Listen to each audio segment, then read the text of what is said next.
Hello there, fellow non-ballers. You're listening to the Non-Ballers Association podcast. I'm your co-host, Grant Jordan from Los Angeles, California. I'm your other co-host, Bobby Wilson from Nanjing, China. And with us, again, Oh, God. the wonderful and stunning Chad Kenny. Yep, that's me. Thank you for always taking my introduction away. Yeah, It's and fun. Chad is in the studio. Chad is also LA-based. Oh, yes, I am. Born and raised LA-based, proper Why don't LA. you just recount my whole life story right now? I think I just covered it. You're so good at introducing me. Mhm. Seems like you know me better than I do. Well, you know. What's up, Bob? How's it going in China? Foggy day today. A little bit of It's like a red haze, a red-lined haze all across the your area. See, the pollution is having an effect on technology as You're well. literally like invisible right now. mm, Kind of. Yeah. When you move, I can sort of see you. Hello. Yeah. yeah. Anyway, so is this still a basketball podcast? I don't know. Yeah, let's hit it. Didn't seem like you. All right, so we're going to start off with some Phoenix Suns talk. We're going to do a little Kyrie Irving talk. We're going to do some Hall of Fame talk. But the first topic is going to be the Phoenix Suns. What was the logic behind us following the Suns this week? We wanted to cover a team that was not as prevalent in the national media. And relevant? Well, and we could have just come to a decision on which one of those teams we wanted to do, but you guys insisted on doing it randomly from a Google We generator. did do a random NBA team generator. We could have Man. just chosen a team we were mildly interested in that wasn't. No, because then it actually gave did more do that. objective purpose for this project. Next time we can pick something that we like. I don't think any of us like the Phoenix Suns, especially after watching them for a week. Well, Bobby likes cover. You said you kind of like covering them and the minutia of the team. I'm not. The past 3 years I've kind of been. Oh no, there's plenty of minutia to be covered. That's Yeah. not. I know. And I can't wait to hear Bobby with his hot sports takes. Well, Bobby really dug in on him this week. So let's start with you. Oh yeah. I can't wait to hear Bobby because I didn't actually watch them, so just can't wait. Dang, dude, he's honey roasting you right now. I'm talking about you, Chad. I did. I Pretty actually sure that was did. directed I at you. Did you? want me to start? Did you watch them? Let's Yeah. start with Bobby. I know Bobby actually watched. I games did this week. too. It's Grant who took the. He said he was real busy this week. I was, but I still did my due diligence. Like I said, I read and watched condensed games. I just literally didn't have time to sit in front of a TV for 2.5 hours. It's workaday world, am I right, folks? It's just driving. That's all. But in any case, Bobby Wilson, come with it hard and fast. What are the hot takeaways from a pretty poor week of basketball from the Phoenix Suns, from what I gathered? Yeah, well, I mean, they got blown up by the Warriors, so I guess that was bad. And then they did blow a fourth quarter lead versus the Bucks. So yeah, that's bad. But they played good against the Pelicans. So the Phoenix Suns started out the season 7-5. They've been 5-12 in their last 17, including 6 blown leads in the fourth quarter in December. They're 8, so that's the bare fact. So they started out pretty good, and they've been tapering off ever since. They're doing really bad at closing out games. This came to a big head last night. P.J. Tucker, after the game, was interviewed and was saying that they just do something dumb to give the game away. He had a good 3-minute rant, or 2 minutes really, about just not taking care of stuff at the end of games. So there seems to be some frustration there. And then the other thing is that they're super middling. They're 18th in offensive efficiency and 18th in defensive efficiency, and they're number 2 in pace. So the idea is that they're going to be this good offensive team, but unfortunately they're 18th in the league, so that hasn't worked out for them. And then defensively, they went and signed Tyson Chandler, and they went from 17th in defensive efficiency this year to 18th up until now. Tyson was out for about 5 games. And they have some other moving parts and stuff. But basically, that trade hasn't worked out yet unless you buy into the whole, he's a leader in the locker room. He's going to show them how to win that Mark Jackson was talking about. Yeah. Versus That the wasn't Pelicans. a move-the-needle type thing for me when I saw that. I wasn't thinking, okay, another year of Brandon Knight and Eric Bledsoe. Now you're adding some veteran leadership down low to help hold down the paint. I feel like the worst thing that happened to them was the surprise season they had the first year under Jeff Hornacek, and it started making him believe there's something that they aren't. That they were closer to really competing, Mind you, still not a playoff team, and and even worse have last not year. been, and have not been a playoff team. I And think have they've had been some stuck in this place. ugly divorces with some of their key pieces, like Dragic situation didn't end well. The Morris situation didn't end well. Obviously, losing Gerald Green gives you 18 to 22 off the bench every night hasn't helped them in offensive efficiency whatsoever. One of the takeaways that I had is that defensively, this is I'm surprised they're 18th. This is some of the worst defensive basketball I've seen from a team. They are terrible at guarding the perimeter, and you could see in the fourth quarter against the Bucks, they let that rookie Vaughn out of New Mexico come in, hit 2 threes out of nowhere, bad closeouts, and then when they close out late, letting guys get to the lane, OJ Mayo doing work on them, and then just terrible in transition, just terrible transition defense. And you need to ask yourself, like, if you're the Suns, like, do we really need John Lure and Markieff Morris and Teletovic, who I think is actually the best of the three, at your power forward position if Chris Middleton's going to come in and bang on you? They just don't have any. Ever since Amari Stoudemire left, they've really committed to like the long guy who can shoot the threes. Anthony Tolliver, Channing Frye, laundry list of guys. Is that the right makeup for this team? I don't know. I didn't like any of it. They're a terrible rebounding team as well, very subpar. So I mean, the Pelicans game you can kind of just toss up because the Pelicans have way more troubles and issues on their hands. But interesting roster, to say the least. Yeah, it's an interesting roster, but I don't think it's that bad. For one thing, they don't have that much money committed to these guys. Like, they've only got $73 million, which puts them right in the middle again, just like their offense and defense. That's the 15th highest payroll in the league, so that's not terrible. And then a lot of it comes off the books in 2 years. It's $55 million. So going forward, they have 3 big signings, which is Bledsoe, Chandler, and Brandon Knight. They've got Markieff Morris for $8 million a year. So however you feel about him, for $8 million a year, he's a really good player. But that's the one player that's most likely to be moved. Right, but I'm just saying, even if he wasn't moved, if it did work out, $8 million a year is solid. But that is. Definitely. So the ones they're paying the most money to are Bledsoe, Chandler, and Knight. Then everybody else that's kind of up in the air, and they've got a bunch of young guys. So I know you haven't been a fan of what they've done over the last 3 years, but in the draft they've gotten T.J. Warren, they've gotten Archie Goodwin, they got Devin Booker, Alex Len. So those are 4 guys who are all 22 or younger. T.J. Warren has shown that he can be a real scorer off the bench. He's averaging about 13 points a game, and he can come in and fill it up.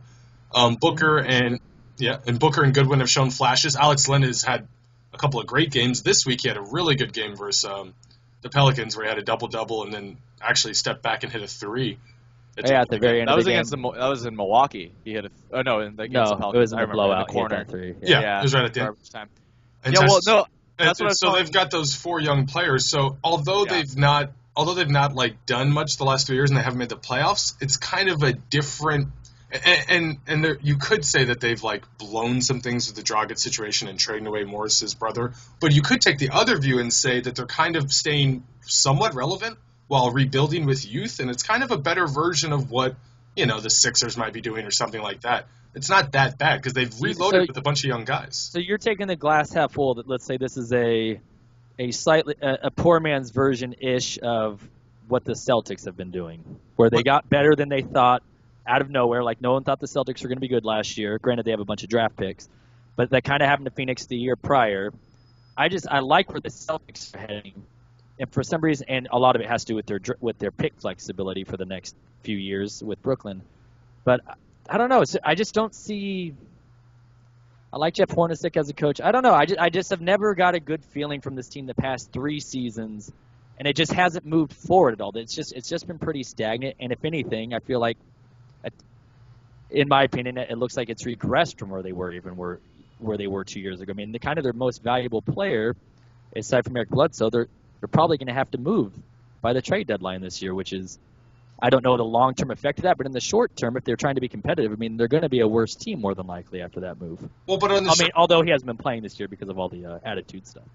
On the short term, though, if they either way, with or without him, he doesn't bring enough firepower for the way he plays. He plays like Melo, where he wants the ball and he just shoots threes and like post-up turnaround shots. I agree. I'm not high on him anyhow, so yeah, that's. me personally. Yeah, so he can be a bit of a ball stopper in that way, and that doesn't fit in with their offense, which is a lot of motion and stuff. So it might be not a bad idea to get rid of him. And then you have a young backcourt, and you have a bunch of young players, and then they can just play those guys more and more. Although a lot of those guys are on the wing, they don't exactly play Markeef's position. Well, But, my whole thing when I was talking to Grant was that I thought that T.J. Warren was really going to be the sophomore that really came through this year, that didn't get a chance last year, and he was a really adept scorer in college. I believe he led the ACC in scoring when he was at North Carolina State. But we're already in like year 3 of P.J. Tucker being the starting small forward on this team, and it's just like, do you just get him out of there and just put T.J. Warren in there and see does it shake things up? I mean, he did that with Lure, Hornacek did.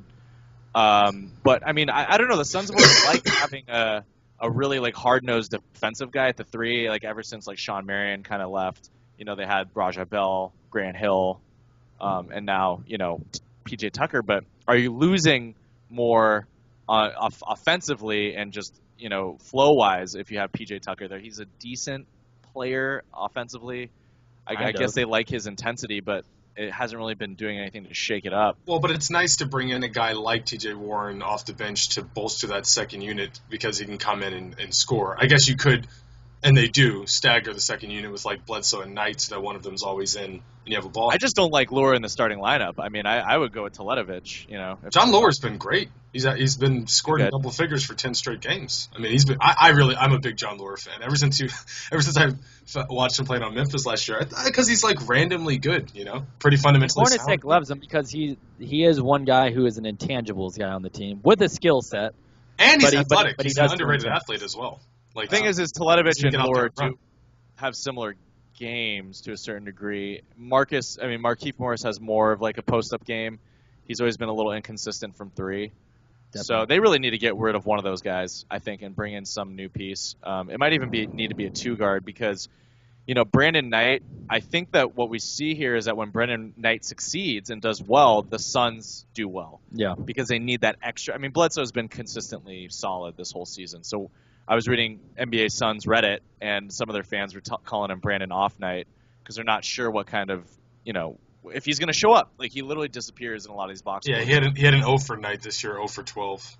Yeah, and but when he's good, they're good. And I saw that when they played the Clippers and played a couple other Western Conference teams. When he plays well, the team overachieves or achieves what they're, capable of. But the thing is that, in December, shooting guards are averaging 21 points a game against the Phoenix Suns, which is like really high for the shooting guard position, which is not a high volume stats position in the NBA, probably like, the least amount, especially in the West. So just defensively, they're not there. And maybe Brandon Knight in the smaller backcourt is kind of hurting them. I don't know. It's kind of remains to be seen, but. Yeah, I mean, defensively they're not there, but they never have been. I would say the more surprising thing and the thing that they got to work on is offensively, because really their best shot is probably to outscore teams. Yeah. They're fourth in the league in points per game, not in. But their efficiency is bad. Their rating. Right? Yeah, their efficiency is bad. What they're trying to do is outscore teams. Yeah, their efficiency is bad and their differential is bad. So like even they're fourth in the league in points per game, it's just not. It's a minus differential at almost 1 point. Exactly. So yeah, they got to do a better job. I think part of the problem is, and this sounds weird for a team that scores as many points, is they don't have enough firepower. And what I'm talking about is like at the end of games, and this is something that was criticized that the Phoenix blog writers were criticizing, is that at the end of the game they just do like motion stuff still. They're not running set plays.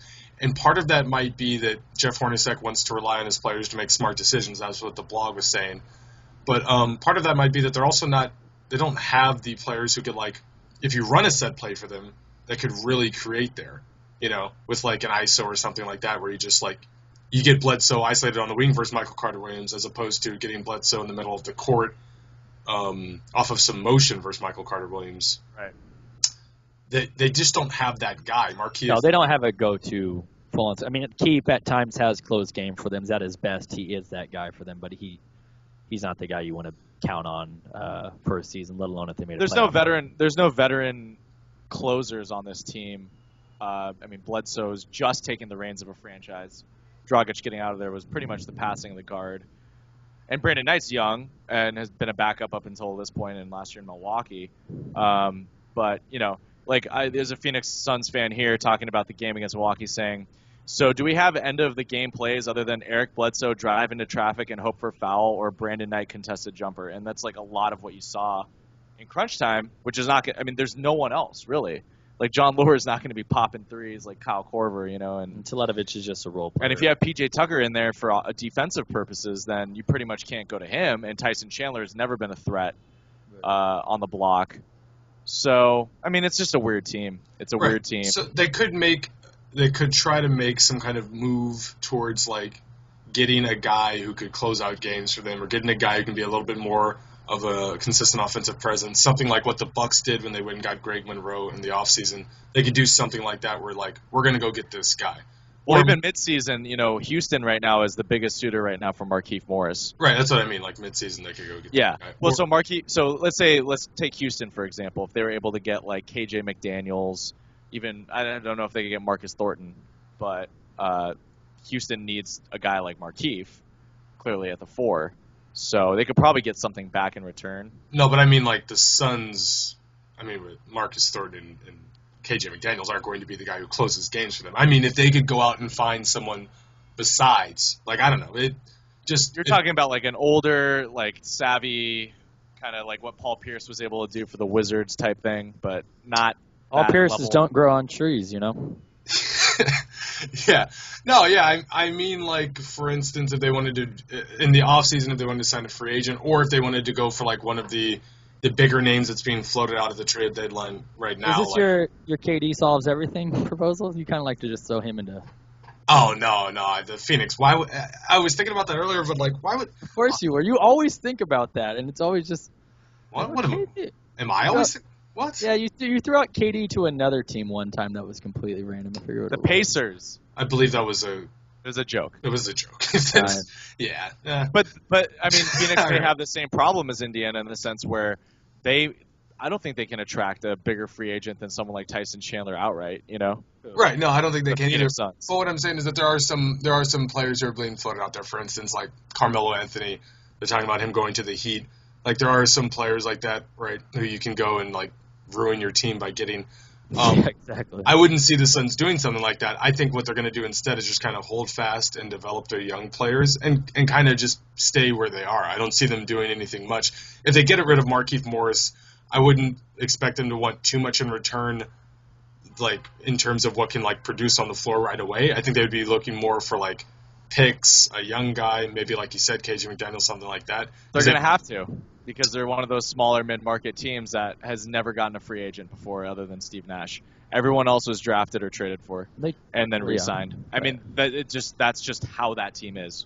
Charles Barkley acquired in a trade, Like, a lot of these guys that they were able to get that moved the needle for them, it was just the right numbers fell into place. Joe Johnson, they got, like, post-draft day, like, in his first season. They got Boris Diaw in the Joe Johnson trade. So they're getting these guys that they're like, you have to be a little bit smarter like they were in the mid 2000s because, I don't know. I just don't think Phoenix is. I don't think anyone ever thinks that they're ever. So let's put them in a. So right now they're a game back from Utah. Yeah, that's the other thing. They're not that bad. They're a game back from Utah. But so let's like some of the teams that are in a similar boat to them. So Utah being a closer team, kind of they don't have a guy. They have someone who's maybe a little bit more of a closer. But between those two teams, Utah, them, even Denver, who's probably a step behind both those teams, or definitely is a step behind.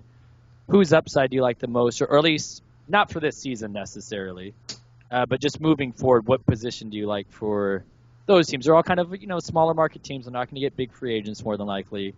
All kind of in that 8 to 10 spot. Do you like Phoenix's future more than someone like Utah or the Nuggets for that matter? I like exactly what Phoenix is doing more than Utah. No, I feel like they're kind of doing the same thing as Utah, but because of the Goran Dragic trade last year and the multiple Morris situations, it seems like they're screwing up their franchise. But really, getting rid of Dragic wasn't the worst thing in the world.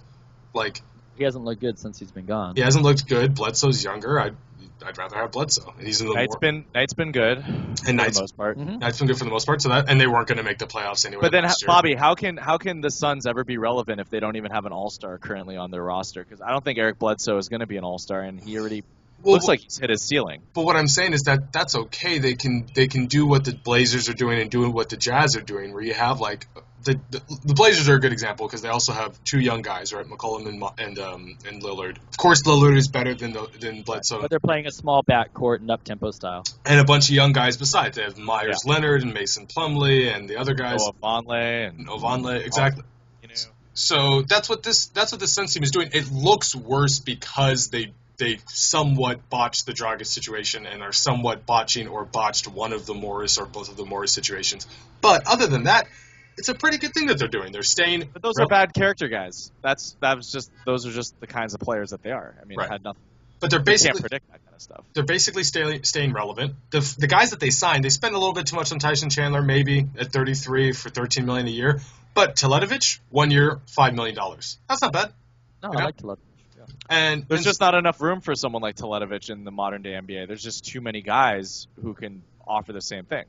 So while he's a great steal, it's like, how are you going to be able to balance it out where he's going to hit the lion's share of the minutes to actually prove something, No, but he's been solid. But my point is that they can still sign those guys for not much money, still develop young guys, still be right in the playoff race. So what I'm saying is, do I like them more than Utah? I think Utah has more young players that are coming along quicker, but I still think the Suns are going along that same plan, and it just seems worse because they've had a couple high-profile moments in last year. Yeah. But, the free agent signings in the offseason and the veteran guys they haven't ruined anything for them. I thought the Tyson Chandler move was a bad move, but it's not the worst thing in the world. But, the Nuggets don't have any All-Stars potentially or on the team right now. And, the only team underneath the Suns that has more potential is probably Minnesota, which we've talked about ad nauseum. But, I mean, I understand that this is a system-based team.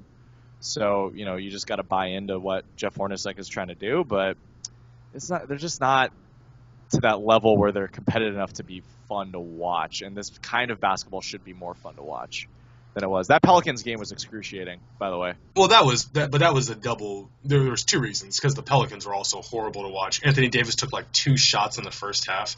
Like, why am I watching this guy? I thought he was supposed to be the best player in the league. But even that Bucks game, you'd think that would be a great matchup. And it wasn't like it was like, just neck and neck and just like they're trading baskets and like they're complementing each other's weaknesses well, like and keying in on that stuff. They literally just choked and folded. It's just like you know what? Ahead. So talking about trades real quick, the Morris trade, we don't know if he will get traded or whatever, but that could be interesting. Also,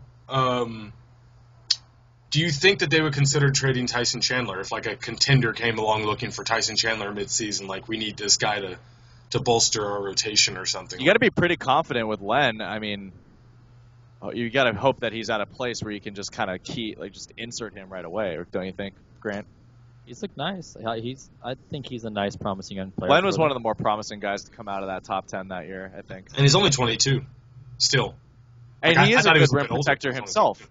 He's a big body. I mean, if you've seen him, the lateral quickness, he's not there yet, but he's got like that kind of Euro style as well, where he's pretty adept, kind of step out. And also, if you end up keeping Markieff Morris, and then someone does ask for Tyson Chandler or something, like some contender or something, well then like you kind of solve your rotation problem. Then it's like you have Teletovic, and you just start playing smaller. Like you make your backup center John Lore, like you never, whatever.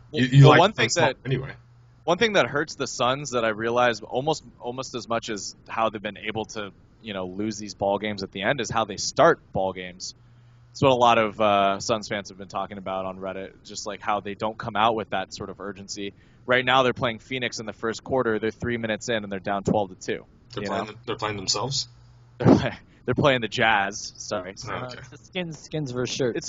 oh, nice. The scrimmage. It's Midnight Madness over in Phoenix right now. But yeah, I mean, so you come out of a game and especially for the Phoenix Suns to come out and be down by 10 in the first 3 minutes, like that's the kind of stuff that you have to. We read this article on Fansided, and they were just talking about how they're just not a tough team, and they brought in guys like Tyson Chandler, PJ Tucker, Ronnie Price. These guys are veterans that are supposed to like kind of don't take any shit and just like be aggressive, defensive guys and stuff. But it doesn't seem like they're playing for anything right now. So how does that develop in a team? I think is what you need to ask yourself. I ask myself that every morning when I wake up. I'm sorry, I don't have any metrics for tough guys, so I'm gonna just pass on that. It's not a tough guy metric yet. No, Grant is literally just figuring out ways that he can avoid talking about this. No, I'm just letting you guys talk. You guys seem to like talking, so I'm just letting you guys go at it. So what do you think about them this year? Are they, do you think they're going to leapfrog and become the 8th seed or not? No, I don't think so. I don't think so. No, they just don't have enough, and I don't think they're going to make any dumb trades to try to do that either. I think that they'll be smart and just stay put. Maybe they'll get rid of some guys. Yeah. All right, so you want to talk about something different here? Yeah. Do you want to move on to? Let's do. It's Hall of Fame season. Last thing, real quick about the Suns, because this is just because of the pace and space thing. And to Grant's point about how San Antonio plays they're adaptable to play any kind of way. Right. The Phoenix Suns are second in the NBA in pace, and Sacramento, Boston, and Washington are right after them. Not exactly the best teams in the NBA. Golden State is number 1. The San Antonio Spurs and Cleveland are 26th and 27th. They do take a lot of threes and stuff, but the point is that you don't have to be playing with the greatest pace in the world in order to be You just need to play your best style for your roster, and then hopefully when you play a team that plays opposite you, you either can adapt enough or you can just, insert your will on the team and make them play your style, kind of like Cleveland did at points versus Golden State. I think you just need more white guys that shoot threes these days in the NBA. That's why, I'd rather have European players. We're gonna have to cut together Chad's clips about the white guys. Yeah. Why? Every week you're ragging on these white guys, man. Come on. Who am I ragging on? I mean, the Zeller brothers? Yeah, I just feel, Granted, I'm right here, Chad. Granted told me that he felt uncomfortable I feel uncomfortable before you showed up. Would you want it? You don't know the struggle of the white basketball player, Chad Kenny. What if you're in a hostel and there's like the Zeller brothers there? You'd be like, ugh, God. Hostel? Are you saying hostel because I live abroad? And you think if you were just like traveling in Europe and then there's like some Americans there, you're like, oh, traveling in Europe. It's like the Zeller brothers, and you're like, ugh. We're real Americans, Chad. I'm not going to Europe. Come on. That's right. We're real Americans. Do you want to do Hall of Fame or you want to do Kyrie Irving? Let's talk Springfield. Let's talk Springfield, Mass. All right, so we got the Springfield Hall of Fame coming up. I'm laughing at Grant. He's just, okay, well. I'm excited for this one. Give him a shot of adrenaline, if you would, Chad. Hey, Grant can contribute this one. Oh, good. All right, good. Del Harris on the block. Yep. Yeah. Lead with Del Harris. That's what we wanted to do. Smart, Chad. So the big ones are Shaq, Yao Ming, and Iverson are the main 3 that people are talking about. I'd say Shaq is obviously a shoo-in as a first ballot Hall of Famer. Yao, probably just due to his importance for the globalization in the game in China. Only due to his importance for the globalization. But honestly, I'm looking right career here on this list, and he's not even nominated as player. He is nominated in the International Committee nomination. So that's accurate because he shouldn't be nominated as a player. Well, not an NBA player. He should be nominated as a player as a global ambassador and player, and he can be nominated. He could be nominated as a player who doesn't get in, if that's what you wanted, for that reason. Yeah, that'd be he had to play at some point, right? No, it'd be good. Like, hey, nominate him as a player, then reject him, and then the next year get him as the ambassador. It's perfect. He had better stats when he played than most of these guys in the International Committee. Divac, Kukoc. I mean, Kukoc played a few years in the NBA. Yeah. Divac got deep into the playoffs. Not only deep, but won. Won what? Oh, Did ring? Yeah. That's who? Yeah. Bulls? Vlade Divac? I said Divac. Never won a Divac. Oh, I thought you said Kukoc. Sorry, I was thinking Tony Kukoc. Yeah, Divac never won a ring. But I love Vlade, he though. blows I some always smoke like rings when he's smoking his He'll win a ring this year with the 100s outside. Boogie's taking him to the finals. Boogie finals talk happening now. So all right. anyways, all right. Yeah, go So ahead. Shaq is a shoe-in. Yao, I think people think he's a shoe-in just due to his importance to the game, as I was saying. And PR-wise, they want to have Yao and Shaq. Yao and Shaq at the... yeah, they're friends and all that. Chad, did you get my joke there? Yeah. Booyah! And then the Nice interesting Chinese one jokes. to me is it's Iverson. Because some people are saying mixed. Like whether or not he'll be, everyone thinks he's a Hall of Famer. Whether or not he's a first ballot, which holds a, like Reggie Miller or something wasn't first ballot. Everyone knew he was a Hall of Famer, but probably didn't deserve to get in the first time. Iverson at his peak was definitely a better player than Reggie, and didn't have the same length of career. And also his effect on the game. He was a polarizing player, a super important player as far as bringing in a lot of like the hip hop culture during the '90s and early 2000s into the NBA. Some people for the better for certain people, and for some people to the detriment to the NBA. And kind of one of the reasons, like the dress code and some of that stuff, were starting to get more enforced, were as a response to him leading that charge to some to the NBA. What are your guys' thoughts on? Do you think he will? Do you think he will be a first? Will he get in? And do you think he should be in as a first ballot? Absolutely. Bobby? I'll answer for it. Yeah, I think he should get in.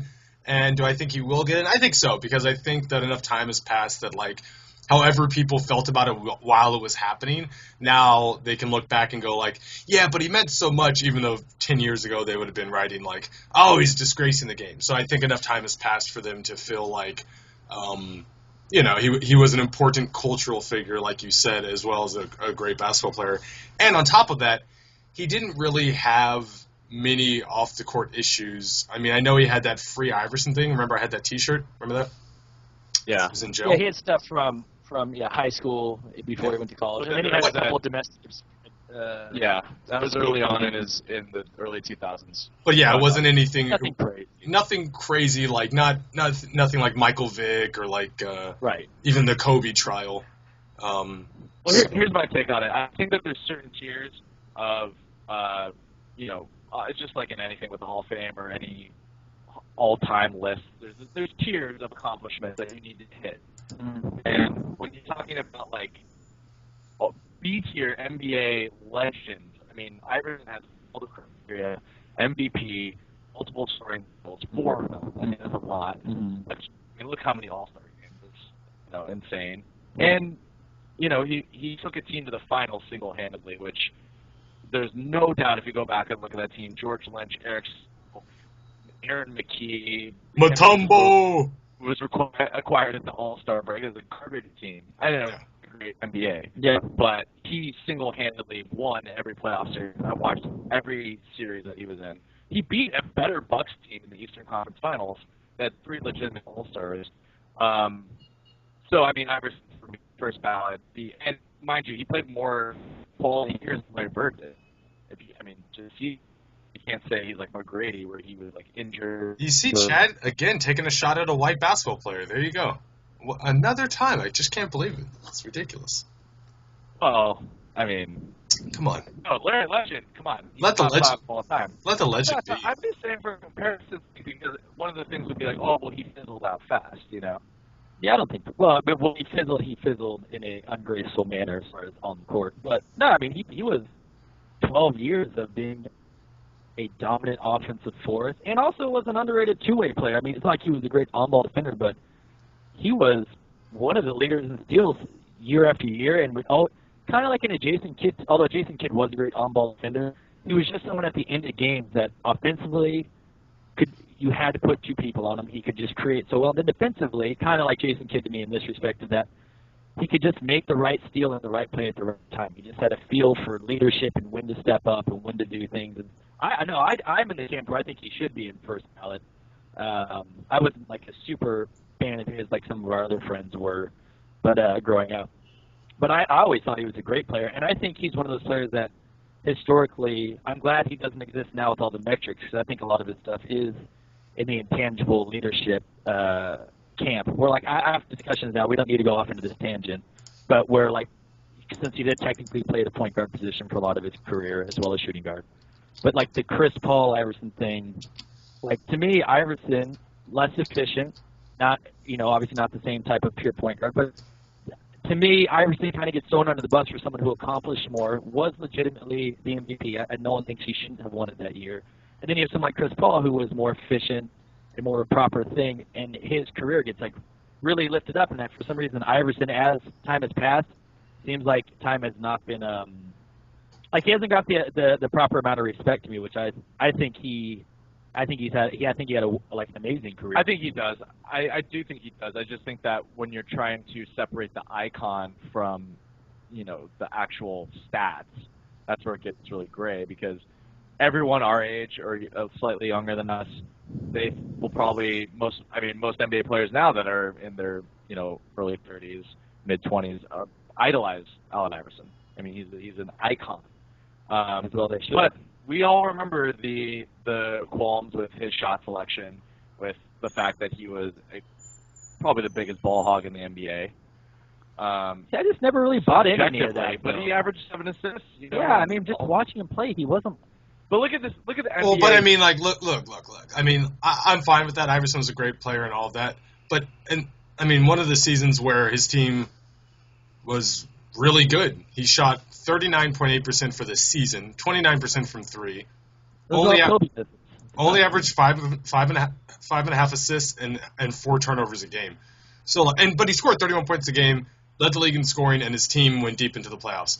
That's what I mean. Well, no, and so I mean, both arguments fit. I don't think that you can say that either one of those things is wrong. He was. I think just being inefficient doesn't necessarily make you a bad player, and neither does making you efficient make you not a bad player. No, I don't think that necessarily diminishes what you brought to the table, and vice versa. But I'm saying that it is true that he was both inefficient and shot the ball too much and took bad shots. Like that season, he had 28 field goal attempts per game. I mean, that's just not only that. That's just too many shots. It just doesn't matter. Like, sure, he was effective. He was a great player. His team won. Put yourself back in time. Do you remember watching him thinking?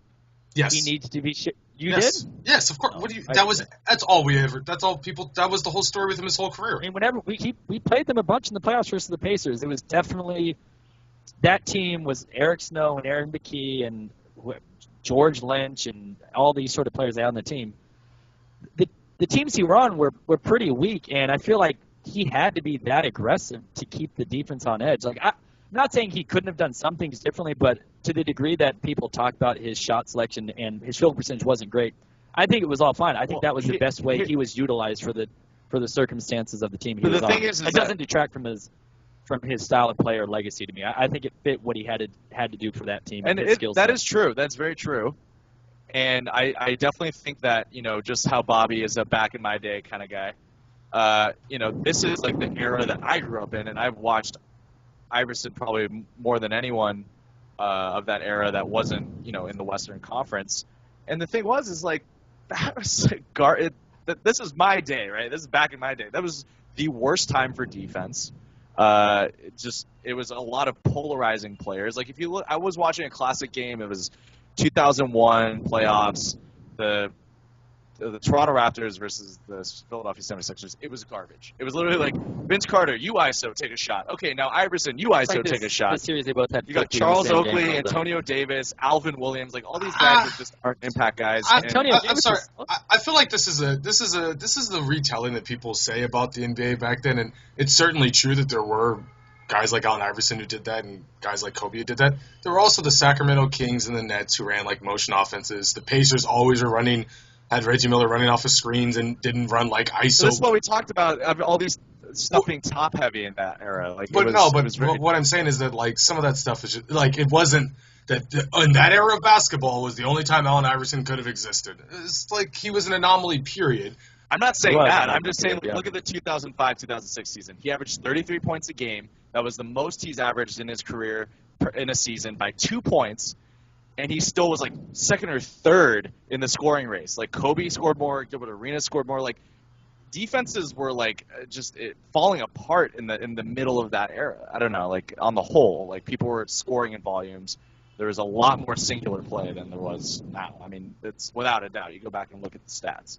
I just don't know. I don't know about that. I think that like Steph Curry could very easily do that, and I think it has less to do with defense and more to do with the fact that Steph Curry plays 30-something minutes a night, and Allen Iverson played 43 minutes a night when he averaged 33 points and took 25 shots. It's just the number of shots. Like if Steph Curry takes 25 shots a game, he will score 35 points a game, undoubtedly.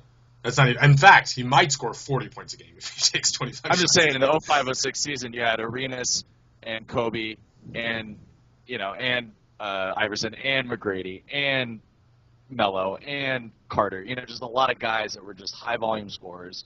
That was just Well, like what it that was like. the era of the. I mean, there's not saying the whole narrative of like the defenses being weaker, but that was a time when the next shooting guard, the next Jordan thing was at its peak, as everyone knows. Like even someone like Jerry Stackhouse led the league in scoring one year. And LeBron was only in his second or third season at that particular season. But regardless, I'm just saying that a lot of the stuff with Iverson is I just think he should be in just based on his leadership and also how hard he played. He always played through injuries. And that stuff matters. I feel like the team followed his lead and took on a lot of his personality and characteristics. And that team was not very talented, and he took them to the finals one year and got them to the Eastern Conference First Finals. ballot Hall of Fame. So, yeah. So I think he's a first ballot. I think we all think he's a first ballot Hall of Famer. So I think he's the first ballot Hall of Famer. I just think that there's nothing wrong with saying both things. He's the first ballot Hall of Famer. He's also a guy who shot too much and took bad shots.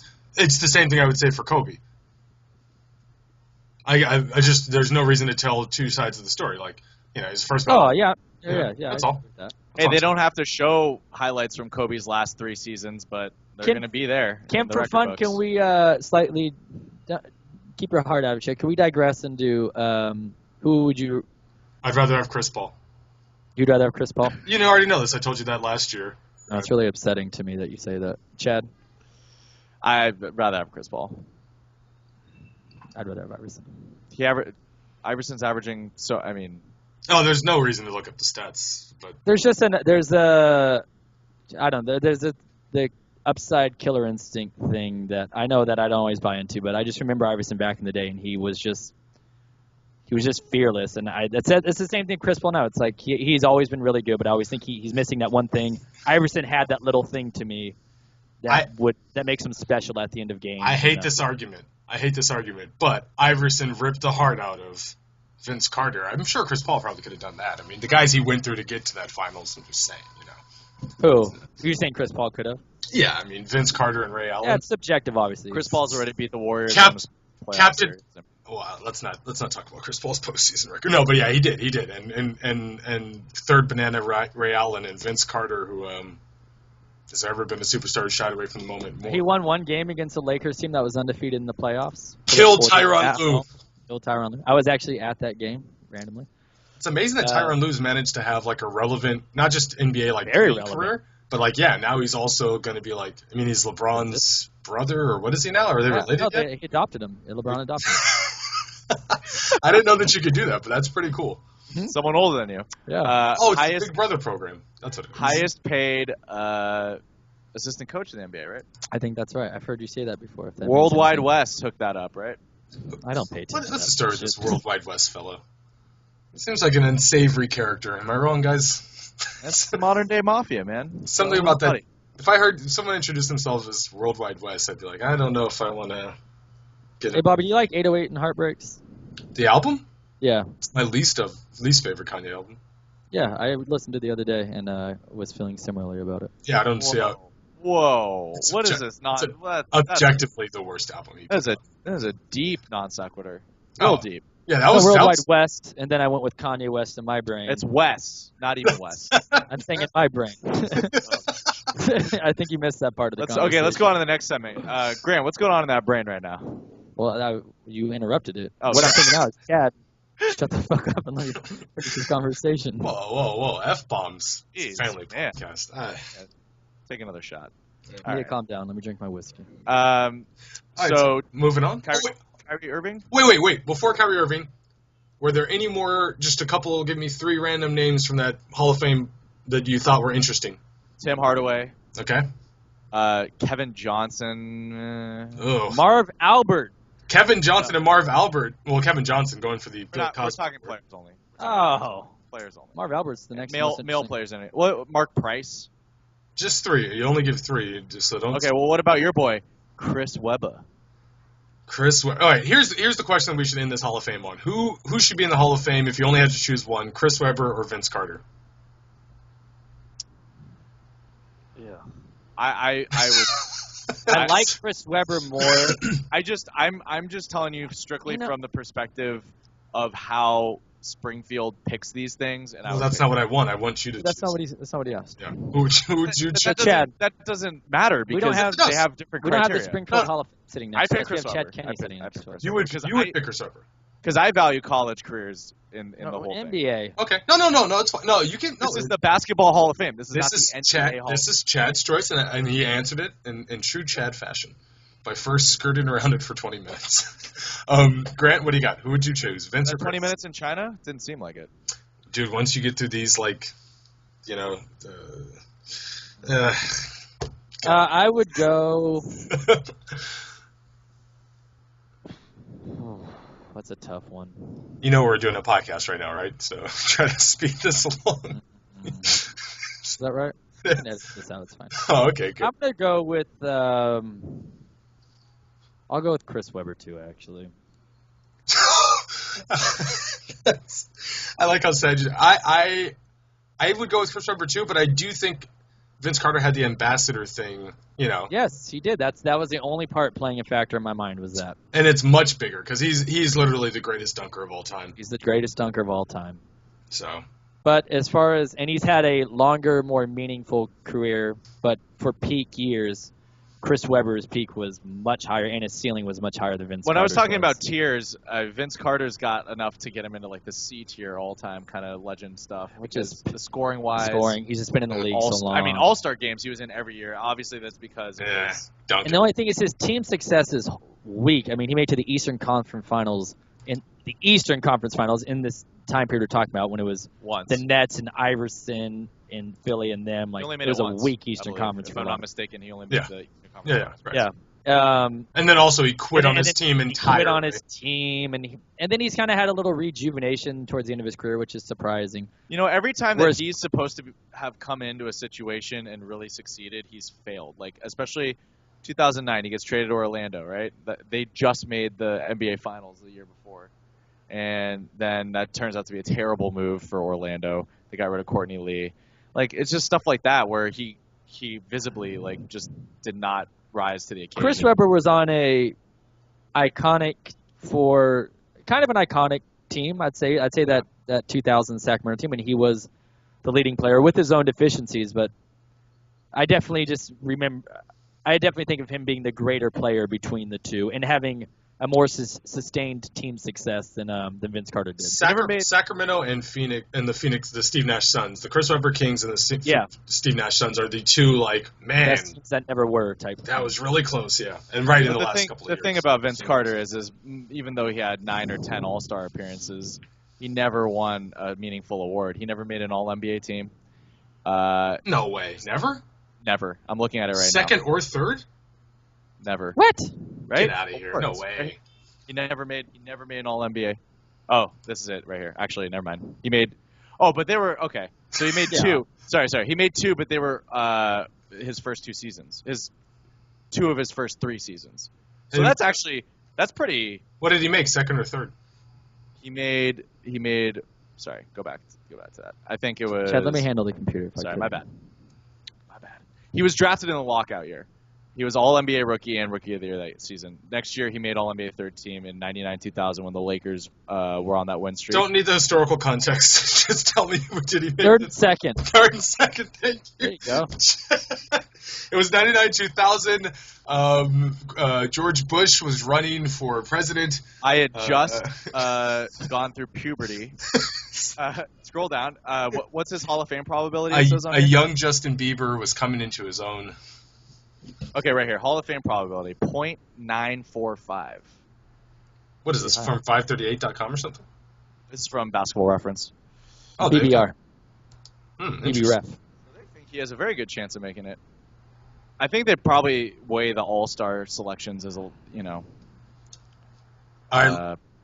serious thing. Listen, it's almost an hour, so we got to get to Sights and Sounds and kick it off with the big sight and sound, which is that Kyrie Irving there you go. returned on Sunday versus Philly.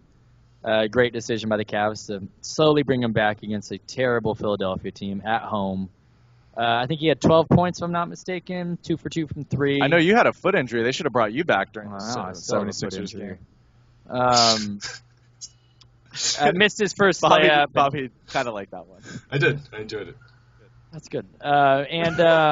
He looked a little rusty, but played fine, and whatever. It looks like he'll be back and running in no time. He looked like Kyrie out there from the bit I saw. I didn't watch the Phillies. So what does this mean for Cleveland's future? No, I'm joking. Yeah. That's good. I'm excited that they're going to be, because Amon Shumpert was just out of game with that hamstring thing, so he'll be back. So they should have a few games to gel, and he was there last year, and Kevin Love's there. So I'm looking forward. This is all just the Christmas day between Golden State. I wanted to see them fully healthy with a few games under their belt versus Golden State, who's had obviously a season and a fourth now to completely gel together. But I'm most looking forward to that. So I'm excited he's back and looks like himself and all that sort of. I mean, it was 6 months he's been out since he broke his kneecap in the finals game. So I'm glad he's back and healthy. He was playing good basketball last year, especially in the playoffs. Pure buckets.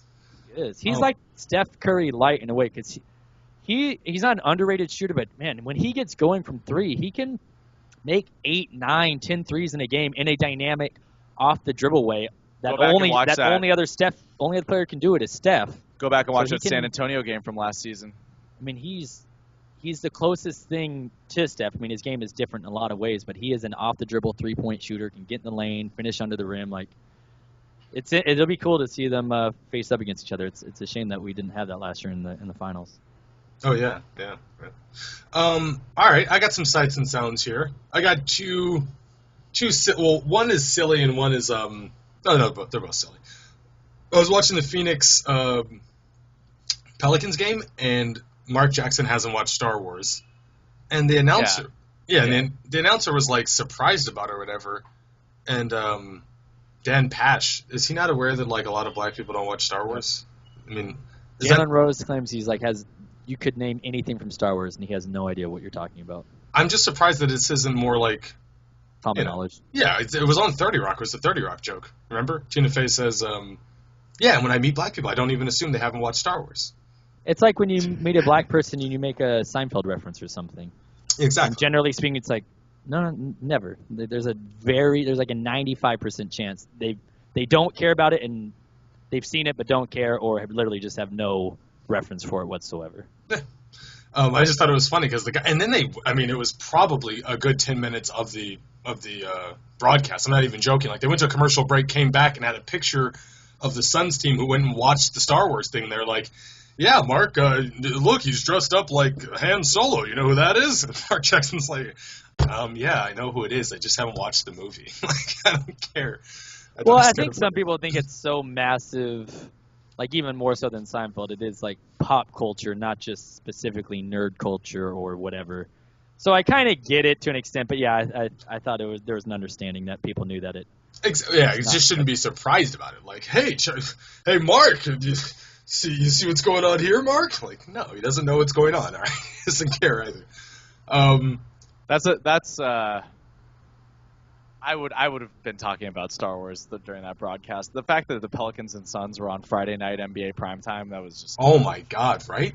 Like the other things they were talking about on that, they had another thing where they asked Justin Bieber. They're talking about Bieber. They had the Bieber thing, which is because Tyson Chandler let Bieber get baptized him in his. That's another sight and sound right there. You saw that, right, Grant? Justin Bieber was baptized in Tyson Chandler's bathtub in Calabasas. That's what happens. No, not Calabasas. It was in New York. Just kidding. Oh, okay. What? They both live in Calabasas, though. They have homes there too. In New York, Bieber was trying to get baptized by this guy named Carl Lent. I guess he's a pastor, and they wouldn't let him use the pool at Tyson Chandler's complex. So Tyson Chandler let him into his house, and they baptized him in the bathtub, which is apparently big enough to baptize a Bieber in. What's even more surprising is in that same broadcast, they show a photo of him, Tyson Chandler, Carl Lent, and then Kevin Durant.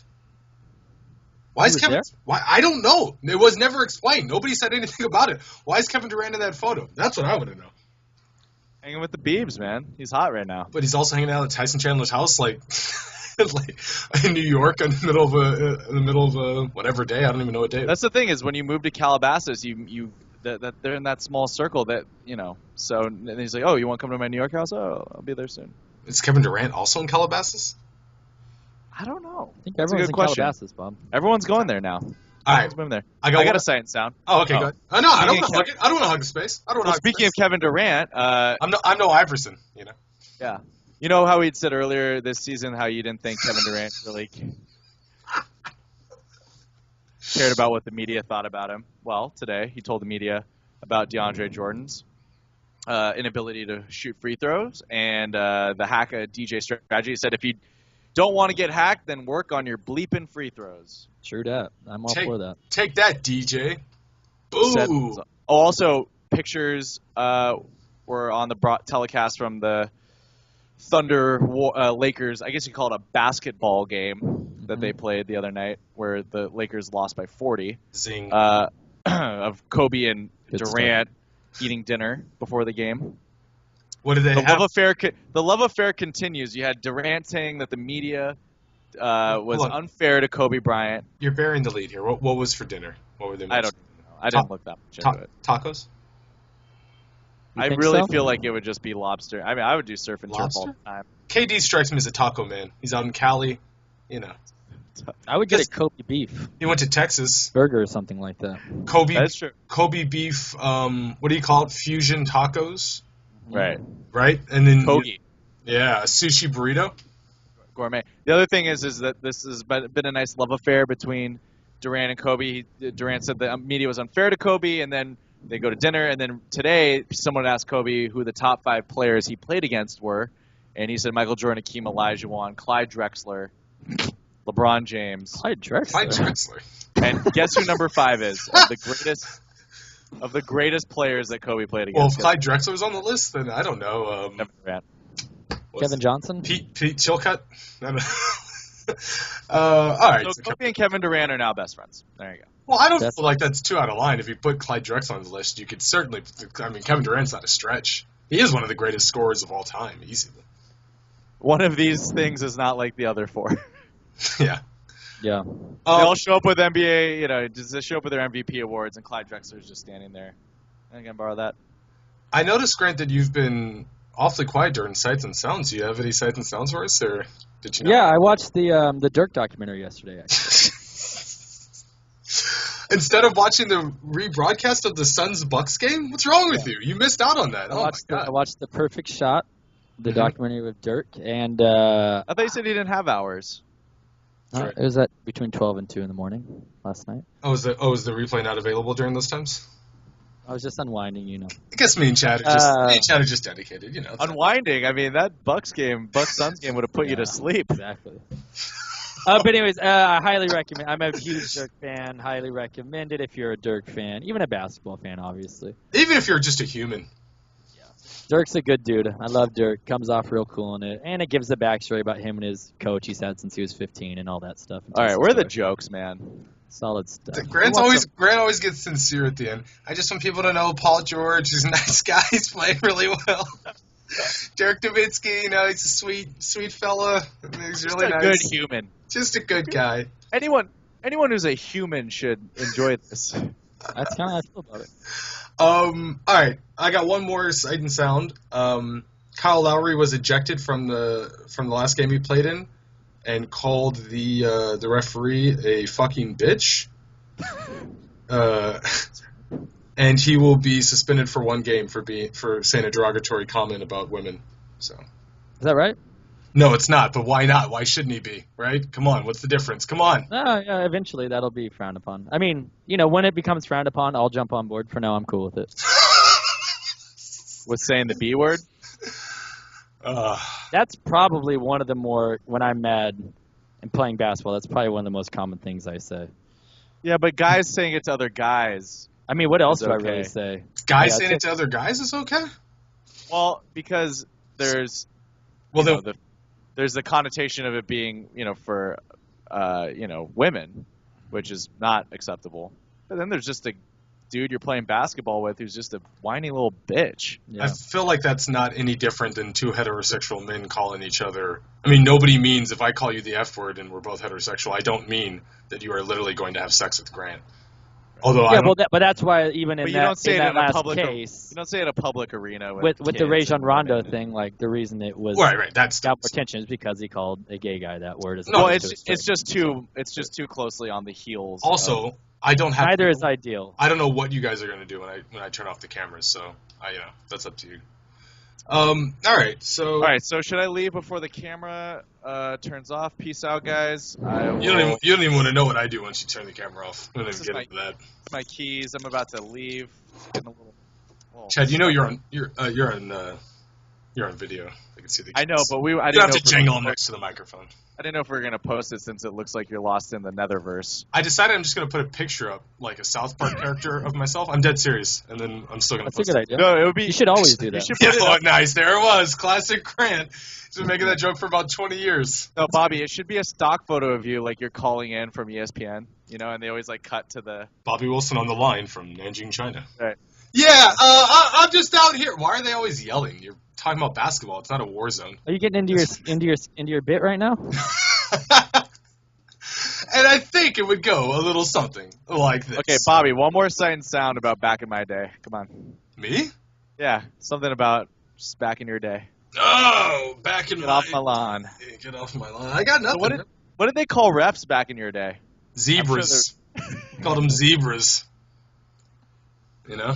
Called them Foot Locker employees. Remember when Nick Van Exel... Here's a back in my day. Remember when Nick Van Exel shoved the referee onto the scoring table? It was suspended for, like, whatever. He would literally miss the entire season now if that happened. That's what happened. The NBA has gotten soft. We used to shove dudes on scoring tables. Rasheed Wallace did more in his career to damage, the psyche of referees than any combination of players this season could do. Tracy McGrady had a back in my day moment recently. I think he said that half the players in the NBA wouldn't even been able to play with us when I was in the league. Oh, okay. Oh yeah, is that right?